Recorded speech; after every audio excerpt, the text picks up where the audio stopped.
Today we're gonna be making hearty and filling Japanese breakfast containing one main, one side, rice and soup. I'm the type of person who eats a quite considerable amount in the morning, but for you, this might be a lunch or dinner. I'm introducing my new favorite condiments for making dressing, and I also have an announcement at the end. I hope you will stick around till the end. First, we're gonna be making sticky delicious teriyaki tofu. On the night before filming, I did a little prep to bring out the meaty texture to the tofu. Cut firm tofu into the big bite-sized pieces. Mine is about 1 inch square, half inch thick. We're gonna squeeze the tofu later, so make sure not to cut it too small. Place them into the container, keep it in the freezer until it's completely frozen. In Japan, we don't have an extra firm tofu, so it contains substantial amount of liquid. By freezing it, we can remove all the liquid by squeezing them after it's thawed out. Use extra firm tofu if it's available where you live. On the next day, it comes out like this, but we're gonna come back later.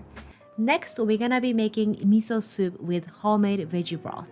The most popular question I have been receiving is, I don't have access to Comstock. What can I sub for this, Miwa?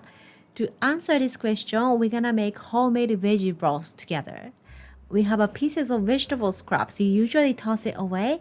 I got the skin of a carrot, green part of leek, skin of onion, outer side of broccoli, and stem of mushroom. Use whatever you have. I personally recommend the ones which have a natural sweetness like onion, Chinese cabbage, and sweet potato. Just a heads up, make sure the vegetables are organic and well rinsed before it's cooked. Into the heavy bottom pot, place all the vegetable along with the water to submerge them. I got the 3 cups of water today. The exact measurement will be listed on my blog. Bring it to the stove. Start heating up over high heat. Just before it comes to a boil, lower the heat and cook it for about 30 minutes. No rapid boil here as it draws the bitterness from the veggies. It's been 30 minutes. Off the heat and let it come down to the room temperature if you have a time. More flavor will come out as it cools down. But for today, I don't have much, so I'm gonna go ahead and strain the soup. Depending on which veggie you use, taste will be completely different, which is the beauty of this broth. Keep it in the glass jar. It will last 5 days in the fridge. Miso soup is very versatile, so there's no need to have a Comstock or dried shiitake mushroom stock. You can always make your own broth using leftover vegetables. Into our broth, we are going to add some onion, chopped, carrot, peeled and diced or half-moon, and enoki mushrooms, cut off the base where it has a bit of muddiness, leaf of turnip, chopped. I tend to add a carrot and onion into my miso soup only because these are my kids' favorite and budget friendly. To make it hearty and filling, you can add a squash and potatoes. And for the extra protein, you can add a tofu, beans and peas. I've done a couple miso soup recipe videos on this channel, so let me leave the link for you in the description box for more inspirations. Reserve the turnip leaf for later and cook the rest of veggies in the broth until everything is fully cooked. For the side dish, we're gonna be making turnip wakame seaweed salad with the spicy yuzu dressing. First, we're gonna peel the skin of turnip. You don't have to if you got the organic one. I'm trying to peel it without breaking it apart. By the way, I love my Japanese knife. If you are looking for a good quality sharp knife, please check out the link in the description box below. Thinly slice the turnip, mine's about 1/4 inch thick, and set it aside for now.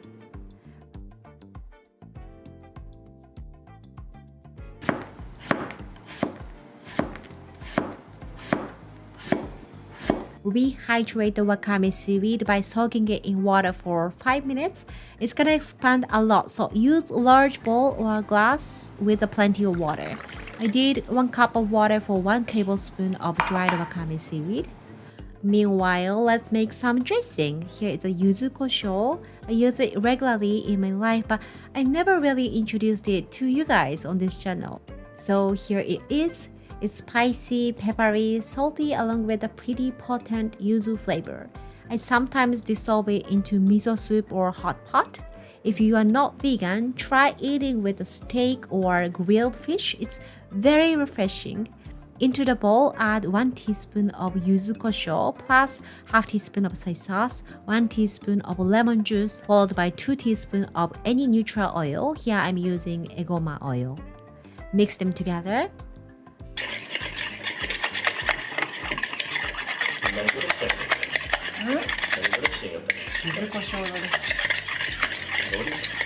Back to wakame seaweed. 5 minutes later, drain and squeeze the liquid.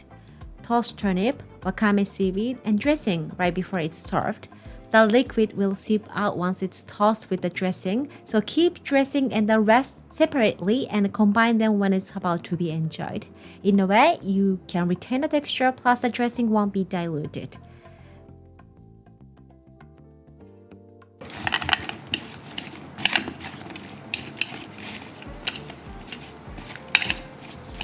Now, remember the frozen tofu? I was about to forget, but this is the main dish for today. It becomes so much like a spongy. Squeeze the liquid with the equal pressure. It's still very breakable.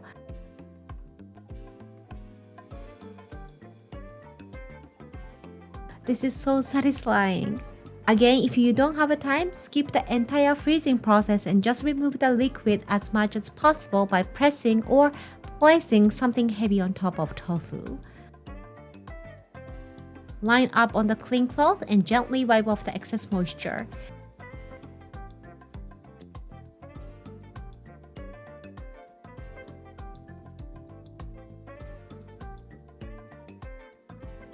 Seasoned with a pinch of salt and black pepper.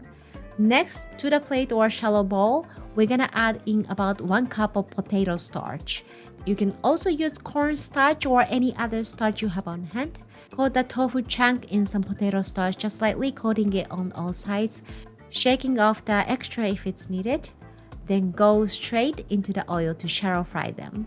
You can use any high heat oil. Here I'm using 2 tablespoons of rice brown oil. Cook it over mid-heat until the bottom side is slightly brown. A little tip about the tofu at this stage is try not to disturb it.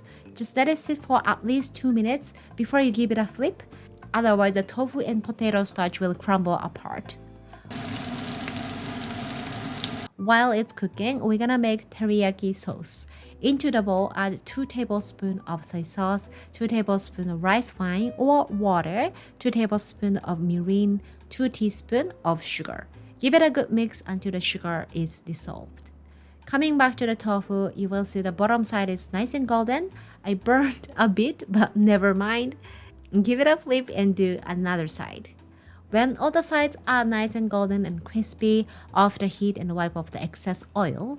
You could remove the tofu at this stage to retain the crispiness.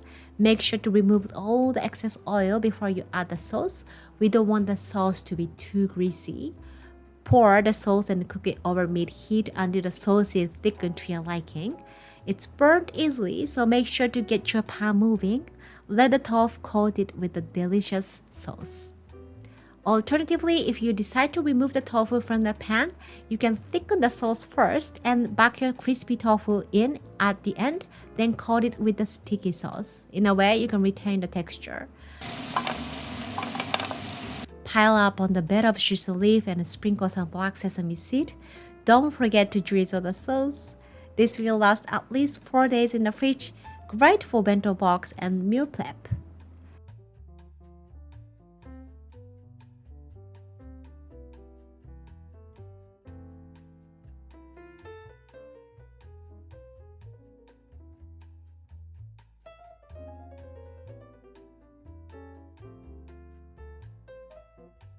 Our miso soup should be ready at this point.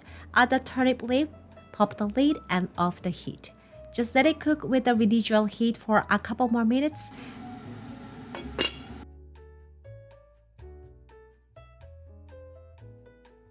Dissolve the miso paste first in a ladle and mix into the soup when it becomes pasty consistency. How much miso you add is depending on how strong the flavor of your broth is. So start adding about 1 tablespoon and add more little by little to your liking.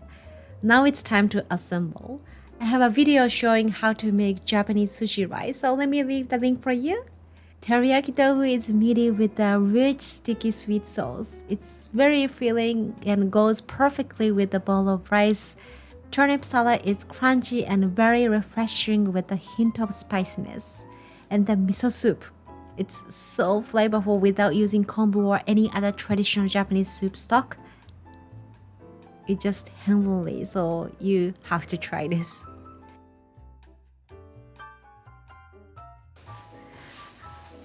Alright, now let's talk about the announcement. So I got my haircut done, but this is not the announcement. So I decided to make my first e-cookbook. Yay! I wanted to do it for a long time, but I just didn't know where to start. But now luckily I have two friends who is willing to help me on this big project. And we have been putting so much effort and time on this cookbook for a month now, but we'll still need probably a couple more months. But by the end of this week, not this week, this year, by the end of this year, hopefully I can publish it. This YouTube channel will be the first place to be announced any update, and also on my mailing list. If you haven't signed already, please sign. If you go to my website and the form, application form, is that what you say in English, will pop up. So you will see if you go to my website. So please sign up for that. And you're the one who makes me decide to moving on to the next step, which is making a cookbook. And your kind support, your kind comments, like and sharing with your friends always means so much to me. So thank you so much for everything, all the support. I guess that's it for today.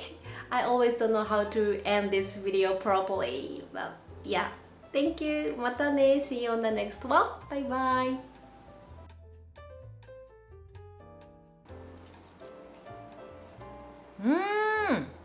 見て。硬い。